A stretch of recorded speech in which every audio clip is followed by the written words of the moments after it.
Tamara, and welcome to my YouTube channel. Today, I'm going to talk to you about the ISTJ and the ISFP, and even though I'm going to talk about these two types separately, I'm also going to overlap them. So let's talk about what these two types have in common. So first of all, both types share two letters, and they can be quiet, private, and enjoy lots of alone time. And together, they can respect each other's need for quiet time. They are practical, realistic, and they have a common sense approach to life. And because they're both sensors, they both enjoy facts and details. Both of them more than likely have small, close-knit social circles. And in a workplace, they can really get along really quite well and balance each other out. ISTJs, like that ISFPs, are warm, caring, have a sincerity and nurturing characteristic. They have a positive outlook and good people skills. ISFPs are fun-loving and free-spirited people, and sometimes, especially in a work setting, ISTJs need that because ISTJs can become a little bit tense, a little high-strung, depending, especially if they are overloaded or have a lot of work that needs to be done. So somebody that can kind of come in and lighten things up the way that ISFPs naturally do really helps them. Sometimes ISTJs can start thinking very complexly in the work setting, and all of those details just start combining together, and it's hard for them to think clearly. But an ISFP can come in, think very simply, and they also get kind of an adrenaline rush or a quick energy type thing, and so they can jump in there, come up with a quick solution, and bam, knock it out. And that really helps ISTJs when they start to get in that rut of overthinking and too many details. ISFPs, like ISTJs, sense of stability, steadfastness, maturity, and that they can completely depend on the ISTJ to do what they say they're going to do. That's a good feeling for them. So let's talk a little bit more about ISTJs. They like consistency. They are natural hard workers, very detailed oriented. They like getting things done.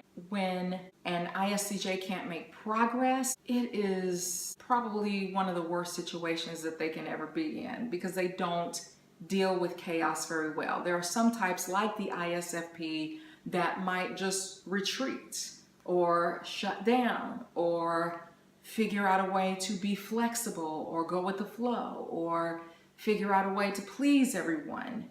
The ISTJ is going to have a really hard time doing that. You might smile for a while, but after a little while, you're going to see a werewolf come out that you don't want to meet, but because they're more introverted, if they are around a lot of extroverts that are very strong-headed and have their chaotic, crazy way that they want to do things, they eventually kind of give up. But then they have a hard time giving up because of that SJ nature. So they're sort of screwed in a way. It's like they're trapped. They feel like they have a lot to offer, a lot of strength to offer. They could be a person who works alone or independently. I think that would be great in certain settings. So sometimes ISTJs can be overlooked even when they have something spectacular to offer by more aggressive people. But when they have that support, they can conquer. It takes their creativity to a new level, a new height. They need that consistency. And that's where ISTJs and ISFPs, believe it or not, can really enjoy each other. They can have a supreme creative level with the right kind of stability, and ISTJ can start to kind of bounce all over the place a little bit and be playful with the things that they can even invent, because that personality type is so far left in its letters. You would think there was no creativity there at all, but they can be quite creative. They can also come up with lots of activities. Some of them actually don't really like to be bored. They like to have hands-on things that they are doing and experimenting with.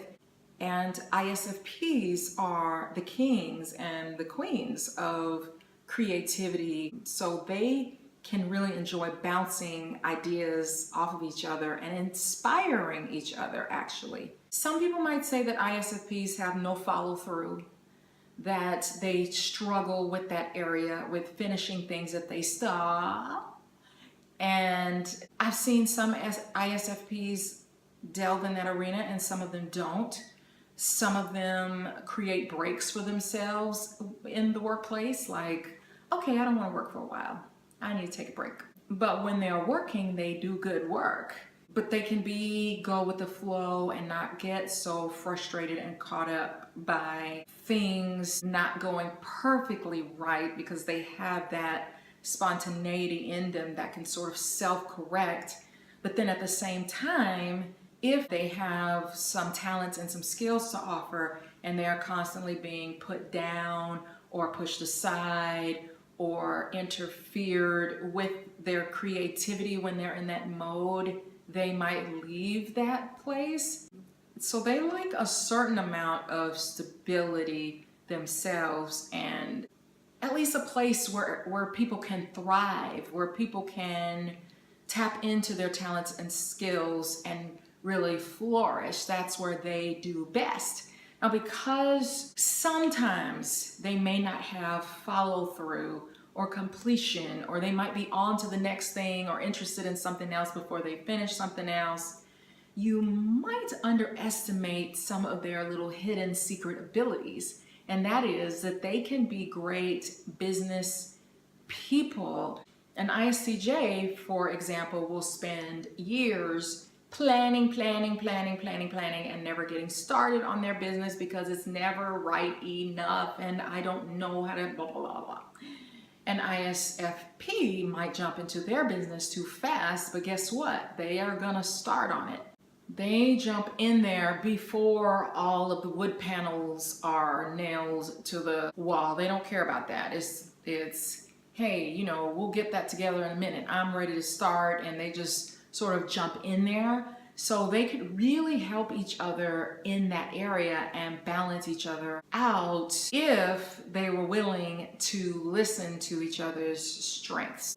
And even though an ISFP may not have follow through, they can come into someone who does have follow through and show them some little tricks or some little avenues that they can work to make whatever it is that they're doing more successful, or point out some flaws or some things that they notice. The ISTJ is logical, detached, and objective at times. I have seen a couple of female ISTJs unwittingly offend people, and I will say I've seen one that seemed to offend quite a few men because they felt like, who are you? You're overstepping your bounds. In our society, sometimes people may not accept it. However, they do have strong opinions. I've seen a couple of ISTJ males be kind of cocky, be a little arrogant at times, but they are often perplexed when their constructive criticism isn't taken as it was intended. So they can accidentally offend people. By the same token, they can accidentally make people laugh because they can get into this lane of a sense of humor, but to them, it's not having a sense of humor. But I've seen them crack people up and they'll keep talking with a straight face, but what they're saying is really funny. They definitely can make some people laugh at certain things that they say and the way that they say them, but they can offend people and be very confused. I've heard ISTJs say, I'm offending people and I don't even know why. It just seems like people just start snapping and working their neck at me, and I'm not sure why. What did I say? What did I do? But they can be very nice. Some of them can be messy, and that is like so ironic. And of course, some of them can be super neat, but they can kind of have little chaos corners and little creative centers and stuff going on. They just may not have time to be as neat, or they just throw it out the window. They may not always express their concerns verbally.